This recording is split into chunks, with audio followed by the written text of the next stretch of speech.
right. ඇයට බබෙක් නැහැ. She doesn't have a baby. මම මහත් වෙලාද have I been fat? එතකොට මට පොත දෙන්න බැරි වුණා. I couldn't give the book කියලා යන්න ඕන. හරි. 6 sentence අපි මේ check කරමින් ඉන්නේ වාගේ දැනුවනේ. කොහමද අනුපාඩු මොනවද කියලා check කරගන්න. What is sixth one? ඇය ඒකට කැමති නැහැ. ඇය ඒකට කැමති නැහැ. She doesn't like she doesn't like it. හරි. Like it. She doesn't like it. Doesn't like it. She don't like it කිව්වට වැරදිද? She don't like වැරදි. Grammatically වැරදි. එහෙම කියන්න ස්පෝකන් නොපෙද සර්. මොකද? ස්පෝකන් සමහරවිට වැරදි කියන්නේ she don't like it කිව්වට වැරදිද? වැරදි. මෙහෙමයි. මේ අර බිස්නස් එකක් කරන්න අවුලක් නැහැ. ඒ කියන්නේ බීච් පොයින්ට් හැම ඉන්නේ. දැන් කැන්ඩි ගත්තොත් රේල්වේ ස්ටේෂන් එක ළඟ ඉන්නවා 3 wheeler වල වැඩ කරන අය. ඒගොල්ලෝ කතා කරනවා. ඒක අනිත් කෙනාට තේරෙන නිසා අවුලක් නැහැ. හැබැයි වැරදි. හරි? හරි. සර් ඩිස්ලයික් දාන්නත් ඩිස්ලයික් දාන්නත් බෑද? ඕනනම් පුළුවන් මේම she මෙතෙන්ට dislikes it කිව්වත් හරිය. මේක දාන්න පුළුවන්. She dislikes කියලා S එකක් එන්න ඕන. She dislikes it. ඒක හරි. ඒක පුළුවන්. හරි නේද? කැඩි අහන්නේ කියලා කියනවා. මේ ප්‍රශ්නේ තියෙනවා ජනක රෙකෝඩින් එකක් යන නිසා විසඳන්න බැරි ගැටලු තියෙනවානේ. ඒකයි ප්‍රශ්නේ තියෙන්නේ. හරි. අපි එහෙම විසඳගමු එක. එහෙම නැතුණත් ඔයාලට දැන් මේ මොනවා හරි ගැටලුවක් තිබ්බොත් මට normal call එකක් කරලා පස්සේ උදේවනේ කතා කරන්න පුළුවන් නේ. ඒ සවුන්ඩ් එකක් කතා කරලා ගැටලුවක් තියෙනවා නම් ආයෙත් අහලා විසඳ ගන්න මේ පැය දෙකම නෙවෙයි ඈ. හරි. හරි. ඒ සාලයක් නොතේරෙන දෙයක් මොනවා හරි තියෙනවා උදේවනේ අහන්න පුළුවන්. මොන දෙයක් කතා කරලා WhatsApp හරි normal call එකක් හරි අරගෙන අහන්න. මම ඒකට ආන්සර්ස් දෙනවා. හරි. number 7. ඔහු මාව දැකලා නැහැ. ඔහු මාව දැකලා නැහැ නේද? ඔව්. He hasn't seen me. correct නේද? He hasn't seen me. මේක present tenses වල හත් වෙනි tense එක present perfect tense. මේදී verb එක තියන්න ඕන past participle. අර irregular list එකේ තුන්වෙනි තීරුව අනිවාර්යයෙන්ම perfect tenses වලට යොදන්න ඕන. එතකොට see saw seen. ඒක අර ඔළුවට එන්න ඕනේ ඒකයි. see saw seen, catch caught caught, teach taught taught, give gave given, do did done. එහෙම ඔළුවේ හොඳට වැඩ කරන්න ඕනේ irregular verbs එක.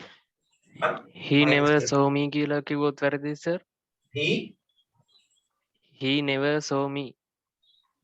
එතකොට තේරුම ඔහු කවදාවත් මාව දැක්කේ නෑ කියලා කියවෙන්නේ.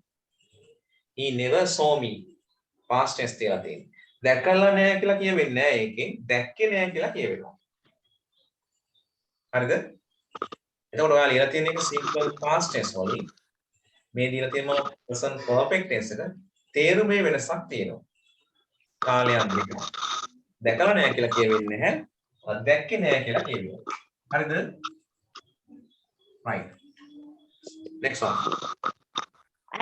ඇය මුදල් දුන්නාද? ඇය මුදල් දුන්නාද? did she give money? did she give money? ඇය මුදල් දුන්නාද? simple past tense එකක්. ඇය මුදල් දුන්නාද? එහෙනම් අර කිව්වොත් වීඩියෝ එක බලලා පොඩ්ඩක් අහපව කරෙක් කරගමු. හරි? next one. මට බැන්නාද? මට බැන්නාද? was I blamed? was I blamed? මට බැන්නාද? සර් ස්කෝල්ඩ් දාන්න පුළුවන් නේද? පුළුවන් scolded වෙන්න ඕනේ. was I scolded? මෙතෙන් scolded. නැත්නම් blackguarded, irritated, called the name ඔක්කොම බයි වලට කියන වචන. was I blamed නැත්නම් scolded එහෙම තිබ්බත් හරි මේක passive past tense එකක් check කරලා බලන්න 10th one is the last one what is next one ඇයට ඇඬුණා. ඇයට ඇඬුණා she couldn't help crying pattern එකක් ඒක she couldn't help crying ඇයට ඇඬුණා මට hina ගියා මට වාට ගැස්ස වුණා මට වාට බැන්න වුණා වගේ වාක්‍ය කියන්නේ අපි එන මේ pattern එක right මට පෙවුණා මට කැවුණා මට දිව වුණා ඒ කියන්නේ දිවුණා බල්ලෙක් මන්නද්දි වගේ නේද එහෙම කියනවා හරි ඔන්න ඔය විදිහට තමයි එහෙනම් ඔය වාක්‍ය ටික ලියවෙන්න ඕන ඔබ තුල තිබුණු අඩුපාඩු ඔබ අඳුන ගන්න දැන් දන්නවා සමහර ඒවා වගේ මතක නැති ඒවා ඇති අමතක වෙලා තියෙනවා ඒ කියන්නේ පැහැදිලි දේවල් තියෙනවා පොඩක් ලියා ගන්න ඕන දේවල් ටිකක් තියෙනවා හරි ඒක තමයි ඉස්සර ගන්න ඕනේ එතකොට අපි මොකද කරන්නේ අර සවුන්ඩ් එකේ ඉඳලම පටන් ගත්තාම වැඩි හොඳයි නේද ඔක්කොම ක්ලියර් වෙලා යනවා නේද ඔව් සර්. හරි එහෙනම් අපි දැන් ක්ලාස් එක ස්ටාර්ට් කරමු හරි අද දවසේ කලබල වෙන්න එපා අකුරු a e b i a e i o u ඒවා උගන්වනවා කියලා අද ඒක ඉවර වෙනවා ඒ මූලික අවබෝධය ගන්නවා ඊළඟ දවසේ ඒක පොඩි මතක් කිරීමක් කරලා ඊළඟට වචන වර්ග වලට යනවා දෙවෙනි දවසේ තුන්වෙනි වචනේ ඊළඟට තුන්වෙනි දවසේ අපි ඊළඟට කරන්නේ වාක්‍ය රටා නිර්මාණ කරන්න අවශ්‍ය මූලික පාඩම් ස්ටාර්ට් කරනවා හරි පස්වෙනි දවස් වගේ වෙනකොට අපි වාක්‍ය රටාව වලට එනවා ඒ නිසා මේ කලබල වෙන්න එපා තීරණ ගන්න චුට්ටක් අහගෙන මුලින් ඉඳන් යන්න පිළිවෙලට ඉවසීමෙන් දන්න දේවල් තිබුණොත් නොදන්න දේවල් තිබුණොත් මේ තුල හරි ඒක ඔයාලට වැදගත් වෙයි හරි එහෙනම් අපි ක්ලාස් එක ස්ටාර්ට් කරමු සිග්නල් සහ සමහරු එනවා යන ප්‍රශ්න තියෙනවා කොහොමද වීඩියෝ එක යන නිසා ඒකට ආපහු කරෙක්ට් කරගන්න පුළුවන් මොනවා හරි අවුලක් වුණොත් හොඳයි හරි අපි එහෙනම් ඉංග්‍රීසි අද ලෙසන් එක පටන් ගමු සාමාන්‍යයෙන් ඔයා පිටු 200ක වගේ පොතක් arrange කරගන්න ග්‍රැමර් කොටස ලියා ගන්න PR book එකක් වගේ arrange කරලා පොතයි මේක ග්‍රැමර් පාර්ට් එක මම මේක ඉවලා තිබුණානේ දැනට ග්‍රැමර් වලට පිටු 200ක් වගේ තියා ගන්න දැනට K පාර්ටිකල්ස් කියලා අපි උගන්වන සියලු ගම පත්තර හරහා නැත්නම් ආටිකල් හරහා ඔප්පු කරගන්නවා ඒකටත් CR book එක 120ක් වගේ තියාගන්න CR book එකක් උනොත් හොඳයි ඊකටම ග්‍රැමර් පොත තියාගන්න අර අවුරුදු දෙකක් A level කරලා ඉවර වුණේ නැහැ පොත 40 පොත මතකද ඉංග්‍රීසි කරන ගාන හුඟක් අය මේක ඉවර වෙනවා හරිද මේක ඉවර වෙනවා 120 පොතක් ගන්න K පාර්ටිකල්ස් කියලා අර වර්ඩ්ස් ඉන්නකම් ඕන වෙනවා words vocabulary කියන්නේ ඒක දැනට හදිස්සියක් නෑ මම කියන්නේ හරි ආත් 120ක් වගේ ගන්න ඕනේ ඒක ඔය 120 පොත් දෙකක් ගන්න දැනට මේ දෙක ගන්න මේකෙන් අද මේක විතරයි ඕනේ මෙන්න මේක ලියා ගන්න මම කියන වැඩ හරි හරි අපි එනම් මුලින් ඉඳන් පටන් ගමු භාෂාවේ ආරම්භය හරි ඔකේ මම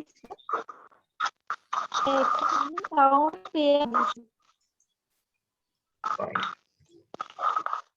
එහෙනම් අහගන්න මූලික අවබෝධය පොඩ්ඩක් වාට දෙන්න මේ ටික කියන්නම් ඉංග්‍රීසි කියන භාෂාව බිහුණා කියනවා අපි දන්නවා ග්‍රීක කියන භාෂාව මුල් වෙලා තමයි බිහුණා කියලා කියන්නේ ලෝකේ ගත්තොත් භාෂාවන් බිහි වෙනකොට පෙරදිග සහ අපරිදිග වශයෙන් භාෂාවන් මුල් පද්‍යයක් වෙනවා අධිකාරිකයේ කොහොමද චුට්ටක් මයික් එක ඔෆ් කරගන්නකො හරි අහගන්න ලෝකයේ භාෂාවන් විකාශනය වෙනකොට පෙරදිග සහ අපරදිග වශයෙන් භාෂාවන් විකාශනය වුණා කියලා කියනවා. හරිද? පෙරදිග ලෝකයේ භාෂාවන් බිහි වෙන්න මුල් වුණා කියලා කියන්නේ සංස්කෘත කියන භාෂාව. ඒ කියන්නේ අපි කතා කරන සිංහල දෙමළ හින්දු වගේ භාෂාවන් බිහි වෙන්න මුල් වුණා කියන්නේ සංස්කෘත. එතකොට අපි ඉගෙන ගන්න යන්නේ අපරදිග ලෝකයේ භාෂාවක් ඉංග්‍රීසි කියන එක. ඉංග්‍රීසිය බිහි වෙන්න බොහෝ වෙලාවට මුල් වෙලා තියෙනවා කියලා කියනවා ග්‍රීක කියන භාෂාව. ග්‍රීක එතකොට එකට සාක්ෂියක් දෙනවා මේ ග්‍රීක වල තියෙන ඇල්ෆා සහ බීටා කියන වචන දෙක එකතු වෙලාලු එහෙම පේන්නේ නේද? ග්‍රීක් කියන භාෂාවෙන් ඉංග්‍රීසියෙන් ලිහි වුණා කියන සාක්ෂියක් දෙනවා. ග්‍රීක් වල තියෙන ඇල්ෆා සහ බීටා කියන වචන දෙක එකතු වෙලා ඇල්ෆබට් කියන වර්ඩ් එක හැදුණා කියලා කතාවට කියනවා. හරි? එහෙනම් ඉංග්‍රීසිය බිහි වෙන්න ග්‍රීක් භාෂාව මුල් වුණා යම් දායකත්වයක් දුන්නා කියන එක කියවෙනවා. ඒකේ සාක්ෂියක් විතර තමයි මේ දීලා තියෙන්නේ. ඇල්ෆා සහ බීටා කියන ග්‍රීක් වර්ඩ් දෙක එකතු වෙලා බීටා වල ඒ අකුර අයින් වෙලා ඇල්ෆබට් කියන වර්ඩ් එක හැදුණා කියලා කියනවා. ඊට අමතරව ඉංග්‍රීසිය බිහි වෙන්න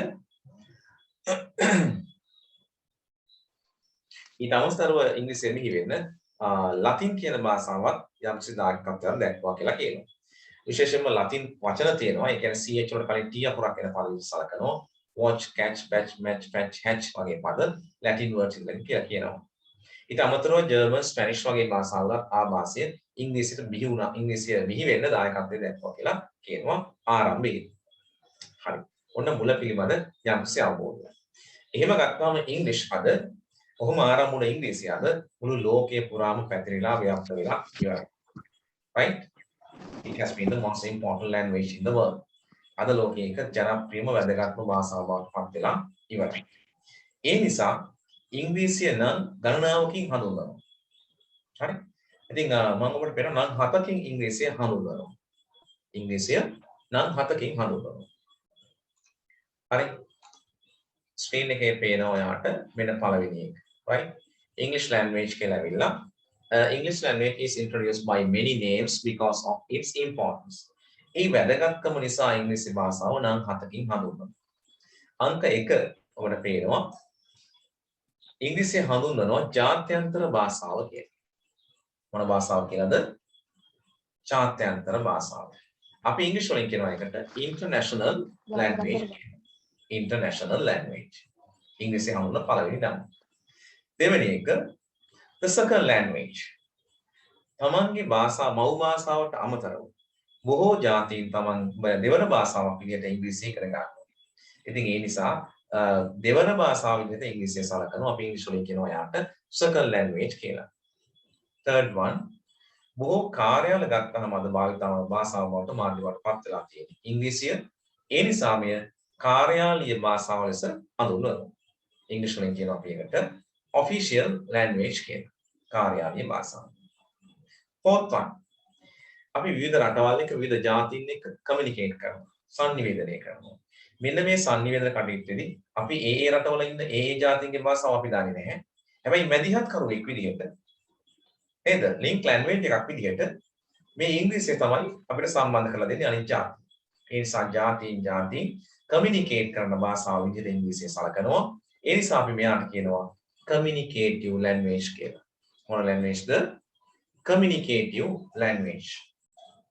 fifth one ඒක ලැටින් වර්ඩ් එකක්ද සලකන්නේ lingua franca යන නමිනුත් ඉංග්‍රීසියෙන් හඳුන්වනවා. ඒකේ තේරුම තමයි සර්වභෞමික භාෂාව. මොන භාෂාවද? සර්වභෞමික භාෂාව. ඉංග්‍රීසියෙන් හඳුන්වන පස්වෙනි නම. lingua franca. sixth one මුළු විශ්වය පුරාම ඉංග්‍රීසිය ව්‍යාප්ත වෙලා පැතිරලා තියෙනවා. ස්පේස් ස්ටේෂන් එකක් තියෙනවා. එතනක් දාලා තියෙන ඉංග්‍රීසි වලින්මයි. ඉතින් මුළු විශ්වය පුරාම ලෝකේ පුරාම පැතිරිලා හැමතැනම තියෙන භාෂාව නිසා මෙයා සලකනවා universal language කියලා. හරි? විශ්ව භාෂාව කියන නමිනුත් ඉංග්‍රීසිය හඳුන්වනවා. පස්වෙනි නම භාෂා විශේෂඥයෝ කියනවා මේ නුදුරු අනාගතයේම ඈත එහා අනාගතේ බොහෝ භාෂාවන් වඳ වෙන්න යනවා කියලා. සමුගන්න යනවා කියලා. විශ්වයෙන්. අද ඊට නෙවෙයි ගොඩක් කාලයක් යනකොට සමුගන්නවා කියලා කියන එක්සත් ජාතික සංවිධානය නම් කරලා තියෙන භාෂා 40 ගණනක් වඳ වෙන්න යන සමුදෙන්න යන භාෂා විශ්වයට. ඒ අතර කනගාටු කියන්නේ සිංහලත් ඒ ගොඩේ ඉන්නවා කියලා තියෙනවා. හරි. ඒ අතර භාෂා විශේෂඥයෝ කියන ඈත එහා නැත්නම් ගොඩාක් කල් යනකොට ලෝකයේ අතින් ගලින්න පුළුවන් භාෂා ප්‍රමාණයක් ඉතුරු වෙයි කියලා ඒගොල්ලෝ කියනවා. ඔය ගොඩේ අංක 1ට ඉතුරු වෙයි කියලා කියනවා ඉංග්‍රීසි කියන ලැන්ග්වේජ්.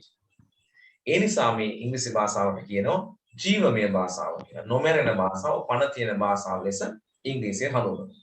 ඒ නිසා අපි ඉංග්‍රීසි වලට කියනවා තව වචනයක් living language කියන නමිනුත් ඉංග්‍රීසිය හඳුන්වනවා. හරිද? පැහැදිලිද? ඔන්න භාෂාවේ ආරම්භය පිළිබඳ යම් අවබෝධයක් වාට දුන්න. හරි. එහෙනම් දැන් හැමෝම English language කියලා ලියන්න.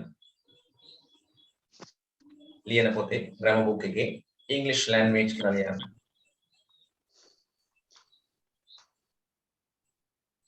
English language.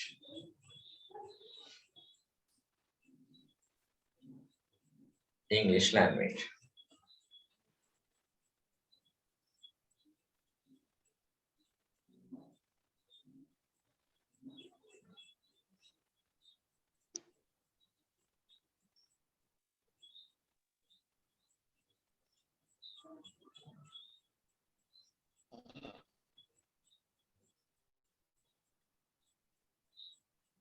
ඊට පස්සේ අටින් තියෙන definition එක ලියා ගන්න හැඳින්වීම ලියන්න. English language is introduced by many names කියලා ඒක ලියා ගන්න. නම් හතම ලියා ගන්නකො.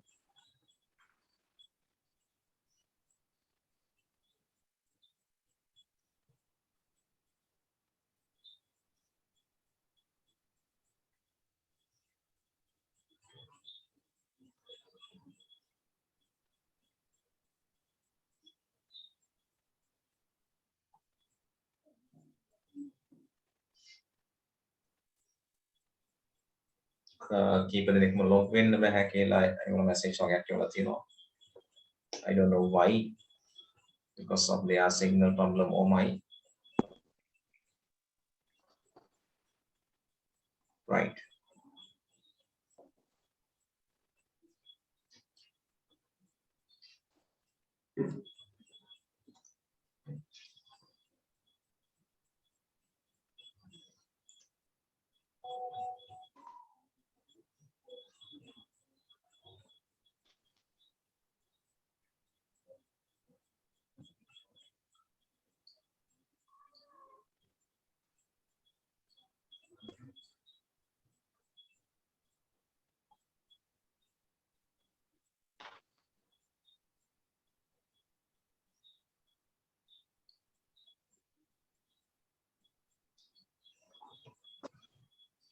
Hari. English language is introduced by many names because of its importance කියලා තියෙනවා. They are as follows. සිංහලෙන් හැම කෙනෙකුට අවශ්‍ය නම් ලියා ගන්න. ඉංග්‍රීසි භාෂාව බොහෝ නම් වලින් හඳුන්වනු ලබනවා. එහි වැදගත්කම නිසා. අවශ්‍ය කෙනෙක් ඉන්නවා නම් මම මේ සිංහලෙන් කියන්නේ. ඉංග්‍රීසි භාෂාව බොහෝ නම් වලින් හඳුන්වනු ලබනවා. එහි වැදගත්කම නිසා.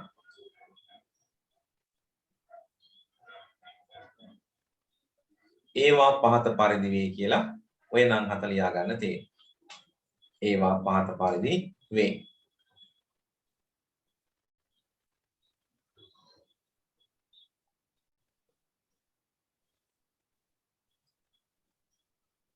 මට ආයි තේරුම චුට්ටක් කියනවද? මම කියන්නම්. හරි. ඉංග්‍රීසි භාෂාව හරි. බොහෝ නම් වලින් හඳුන්වනු ලබනවා. බොහෝ නම් වලින් හඳුන්වනු ලබනවා. එහි වැදගත්කම නිසා වෙයි. එහි වැදගත්කම නිසා වෙයි.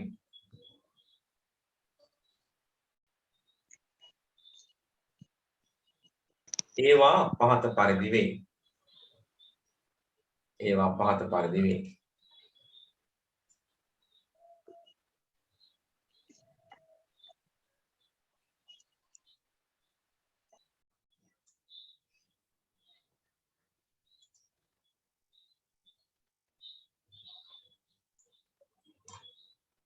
Right. Then නම් හත ලියා ගන්න. International language, second language, official language, communicative language, lingua franca, universal language, living language. නම් හත ලියාගෙන ඉවරයිද? නෑ සර් තව. ලියා ගන්න. හදිසියක් නැහැ හැමිට ලියා ගන්න මොනවද කර ගැටලු තියෙනවනේ. ඇහෙන්නේ නැති ප්‍රශ්න තියෙනවා. කීප දෙනෙක්ම ලීව් වුණා මේ ඇහෙනවා අඩුයි ලීව් වෙනවා කියලා.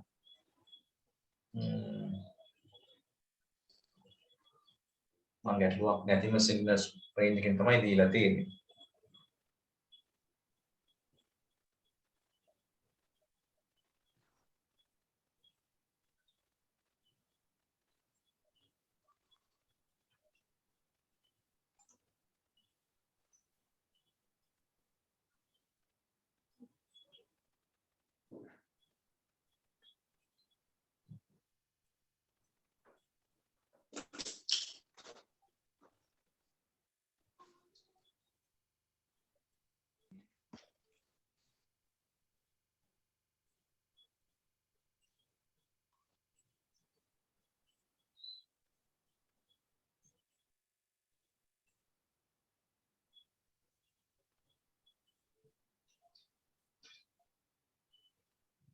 හරිද? ඔව්.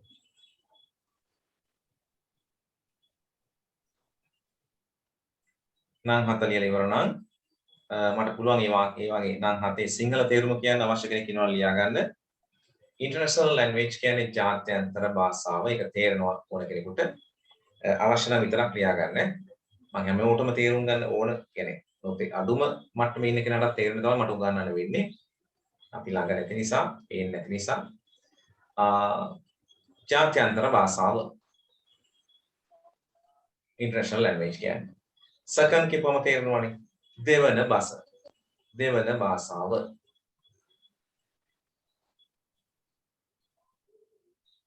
official language කාර්යාලීය භාෂාව.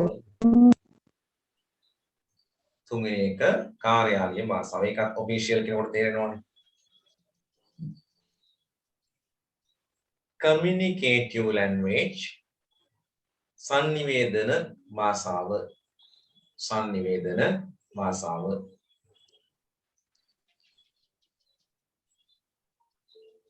lingua franca ඒකේ තේරුම සර්වභෞමික භාෂාව. ඒක ලියා ගන්න. සර්වභෞමික භාෂාව. ඒ කියන්නේ සෑම භූමියකටම පොදු වූ භාෂාව ලෙස ඉංග්‍රීසිය සලකනවා. මේ නෝට් එක පිළිවෙලට යනවා. ඔයාට ඕන නම් ඕන විදිහට පාවිච්චි කරගන්න පුළුවන්. දිගටම පිළිවෙලට නෝට් එක තියාගන්න. හරි. ඒ නිසා මේ මුලින් ඉඳන්ම පිළිවෙලට යන්නේ නෝට් එක. ලස්සනට තියාගන්න නෝට් එක. lingua franca සර්වභෞමික භාෂාව. universal language කියන්නේ විශ්ව භාෂාව. විශ්ව භාෂාව.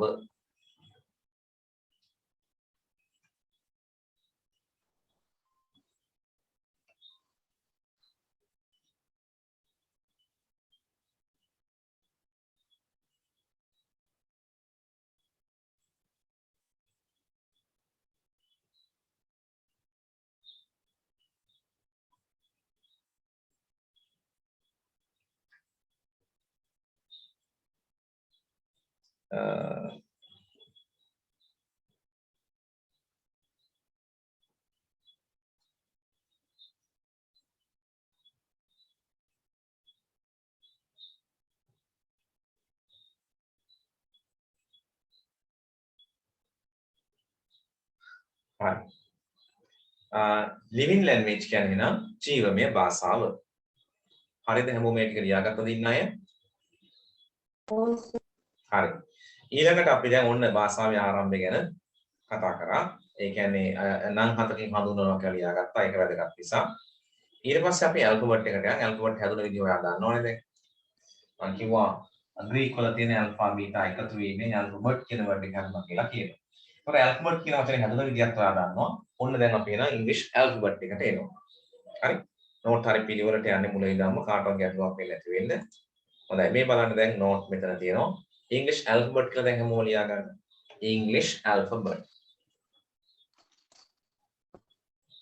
English alphabet.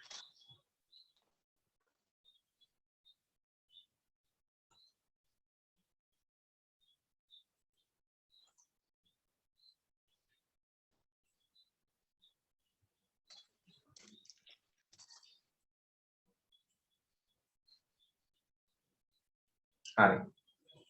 ඉංග්‍රීසි හෝඩිය කියන එකයි. English alphabet කියන්නේ. බලා ගන්න තියෙනවා ඔබට අකුරු මම හිතලා ලියන්න අවශ්‍ය වෙන්නේ නැහැ. නමුත් පේන්න ඔයාලට දැනගන්න දීලා තියෙනවා English alphabet. එතන ඕනනම් වාට ලියා ගන්න පුළුවන්. There are 26 letters. There are 26 letters in the language according to the writing style. There are two kinds of letters. They are as follows. හරි. මෙන්න English alphabet කියලා ඊළඟට ලියා ගන්න. දැන් ඔය join වුණා අය. ඉංග්‍රීසි හෝඩිය. ඉංග්‍රීසි හෝඩිය අකුරු 26ක් තියෙනවා. මේ අකුරු 26 ලියන ආකාරය අනුව ප්‍රධාන කොටස් දෙකක් තියෙනවා. capital සහ simple කියලා. හරි. ඕන උතන පහලින් ලියා ගන්න ඉංග්‍රීසි වලින් අවශ්‍ය Tamanට තේරෙනවා නම් ඉංග්‍රීසි වලින් ලියා ගන්න. එහෙම නැත්නම් මම සිංහලෙන් වාට කියන්නම්. මෙන්න මෙහෙම සිංහලෙන් ලියා ගන්න පුළුවන් සිංහලෙන් අවශ්‍ය අයට. ඉංග්‍රීසි හෝඩියේ අකුරු 26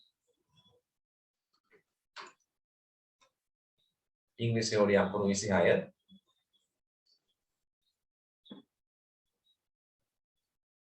ලියන ආකාරය අනුව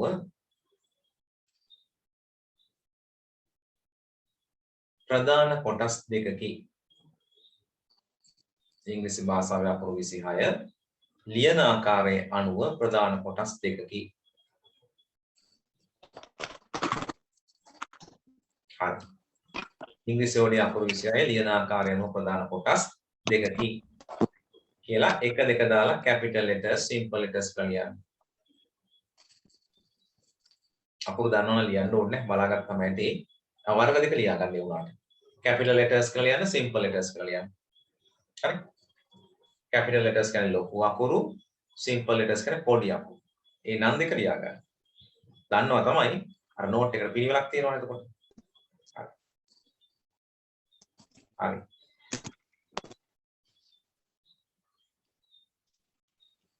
අංක 1 2 දාලා ඒක ලියාගත්තද? ඔව්. හරි. එතකොට අපිට කැපිටල් අකුරු ටික ලියා ගන්න පුළුවන් නේ. පොඩි අය නෙවෙයි. අපි ඒක දාන්නවා. ඔන්න ඔයාලට දැන් පේන්න දාලා තියෙනවා. හරි. කැපිටල් අකුරු ටික ලියා ගන්න පුළුවන්. ඔයාට හිතෙනවා නම් මේ අකුරු ටික මම ලියන්න ඕන කියලා රූල් 3-4ක් ඉඳ තියාගන්න නෝට් එකේ ගෙදරදී පිළිවෙලට ලියා ගන්න කැපිටල් අකුරු ටික ලස්සනට. නෝට් එක අපි විදිහට ලස්සනයි ඒතකොට එහෙම ලියාගත්තොත් simple letters කියලා ලියලා රූල් 3-4ක් තියාගන්න ඔය විදිහට simple letters ටික ලියන්න. හරි. මේවා ලියනකොට වාට capital simple වල තියෙන වෙනස්කම් පුළුවන් නේද? මතක තියාගන්න.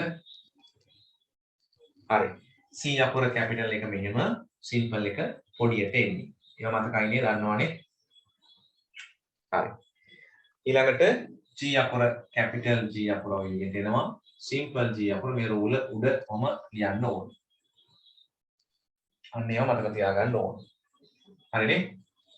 ආයේ P අකුර එමෙන්න capital P අකුර මේ විදිහට රූල උඩ simple එක ලියනකොට මේ රූල උඩ තමයි අර බෝල් එක එන්න ඕනේ. හරිනේ? ඔන්න ඔවා පොඩ්ඩක් ඔය තියාගන්න මතක නැත්නම් එම K capital K ඔය විදිහට simple K එක ඔන්න ඔය විදිහට එන්නේ. right? ඊළඟට වැදගත් y අකුර capital Y අකුර ඔය විදිහට එනවා. simple Y අකුර මේ විදිහට එනවා. ඔන්න ඔවත් මතක තියාගන්න. හරි. ඒවා පුළුවන් නේද? පුළුවන්ද? පුළුවන්. හරි. හොඳයි. ඔව් අවශ්‍ය නම් ඔන්න ලියා ගන්න ඉඳ තියාගන්න පුළුවන් කැමති නම්. හරි. මෙන්න මෙහෙම මම කියලා තියෙනවා. ඔයාලට ඕන නම් තව ලියන්න ප්‍රැක්ටිස් වෙන්න මේ වගේ පුළුවන්. හරි. අපි ඊළඟට යනවා එහෙනම් ස්ක්‍රීන් එකේ මෙන්න මේක පේනවා දැන් මේ කලර්ස් වලින් තියෙන අකුරු පේනවද ඔයාලට නැද්ද?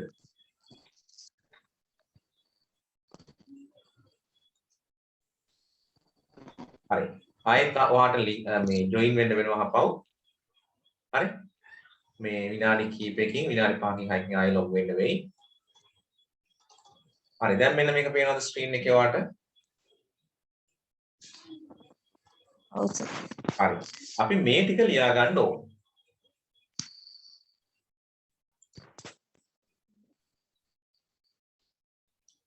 right. ඊට පස්සේ ඊළඟ බෙදීම තමයි මොකද්ද? උච්චාරණය නෝ. There are two kinds of letters according to pronunciation. දැන් ලියන ආකාරය නෝ capital simple තියෙනවා. උච්චාරණය කරන ආකාරය නෝ vowel consonant කියලා වර්ග දෙකක් තියෙනවා. හරි. හරි. එහෙනම් ලියා ගන්න මෙන්න මෙහෙම. දැන් මේ ස්ක්‍රීන් එකේ තියෙන එක ලියා ගන්න.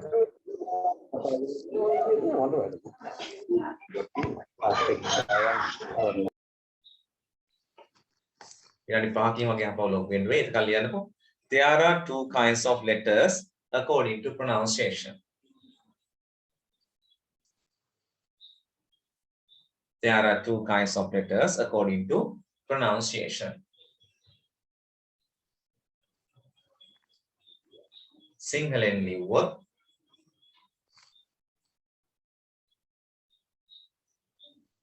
උච්චාරණය අනුවද ඉංග්‍රීසි භාෂාවේ අකුරු වර්ග දෙකකි. උච්චාරණය අනුවද ඉංග්‍රීසි භාෂාවේ අකුරු වර්ග දෙකකි. කියලා අකුරු වර්ග දෙකක කියලා ඔක ලියන්න කලින් මෙන්න මෙහෙම ලියා ගන්න.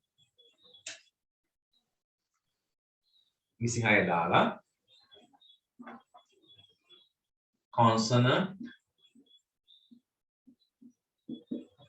consonants vowels වෙන අකුරු වර්ග දෙක consonant 21යි vowels තමයි a e i o u ඔන්නම ලියා ගන්න.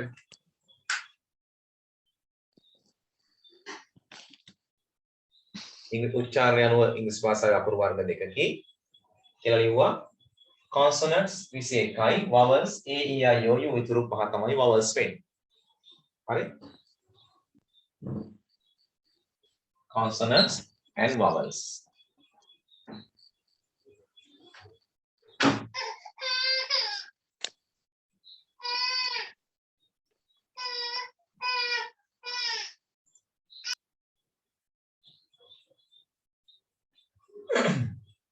හරි මේක ලියාගත්තද?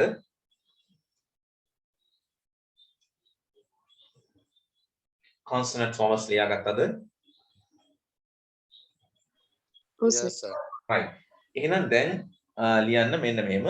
ඔය ස්ක්‍රීන් එකේ තියෙනවා නේද consonant letters and sounds කියලා. අන්න ඒක ලියන්න දැන් heading එකක් විදියට. මෙන්න මෙතන මම cursor එක තියෙන තැන. මෙන්න මේවා highlight කරලා පෙන්නන්නේ.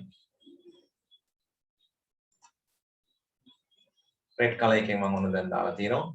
consonant letters and sounds කියලා ලියා ගන්න. consonant letters and sounds. හරි. එහෙනම් consonant අකුරු ටික කියලා කියන්නේ අර a e i o u හැර ඉතුරු අකුරු 21. ඒ consonant අකුරු වල තියෙන sounds අපි දැනගන්න ඕන. අර and the දී හරියට දාගන්න article දාගන්න. අර university උනේ ඇයි කියලා හරියට පැහැදිලි කරලා දෙන්න. හරි. ඒව උගන්නන්න මේ sounds ටික ඕන වෙනවා. ඒ නිසා ලොකු වෙලාවක් යන්නේ නැහැ. මේ ටික ලියා ගන්න. හරි consonant letters and sounds. consonant අකුරු වල ශබ්ද අකුරු සහ ශබ්ද ටික. ලියා ගන්න b හල් බයන්. c අකුරේ හල් කයන් හල් සයන්. d අකුරේ කියන sound එක. f අකුරේ කියන sound එක. g අකුරේ කියන sound එක. g අකුරේ හල් ගයන්නත් හල් ජයන්නත් තියාගත්තට කමක් නැහැ. හරි. එහෙනම් හැමෝම ලියා ගන්න consonant letters and sounds කියලා. අන්න ඒ අකුරු ටිකයි sounds ටිකයි ලියා ගන්න.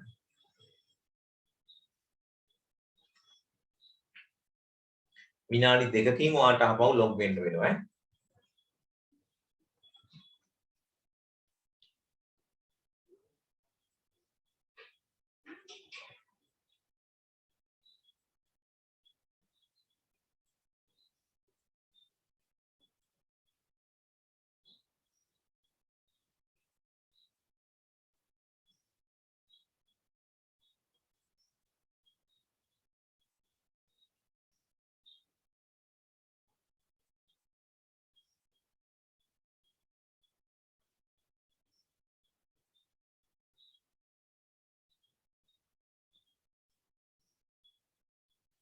right. ඒ අතර ලියා ගන්න අපව log out වුනහම login වෙන්න. ඒක ලියාගෙන යන්න. B හල් බයන්න, C හල් කයන්න, හල් සයන්න දෙකම sound එක තියෙනවා. sound එකම.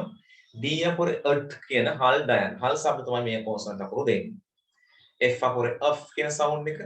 G අකුරේ හල් ගයන්න ලියලා හල් ජයන්නත් ලියන්න. හල් ජයන්නත් ලියන්න. හල් ජයන්නත් ලියන්න. H කියලා තියාගන්න. මොකද general කියනකොට G අකුර එනවා. H කියලා තියාගන්න.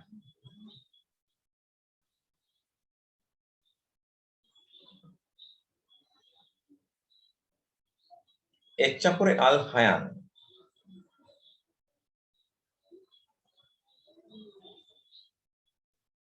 J හල්ජයන්. J අජ් කියන sound එක. K අක් කියන sound එක. L අකුර අල්, M අකුර N අකුර N, P අකුර up. Q අකුරේ හල්කයන්යි හල්වයන්යි එක ළඟ ලියා ගන්න. Q කියලායි කියවෙන්නේ. Q sound එක. R අකුරේ R, S අකුරේ S,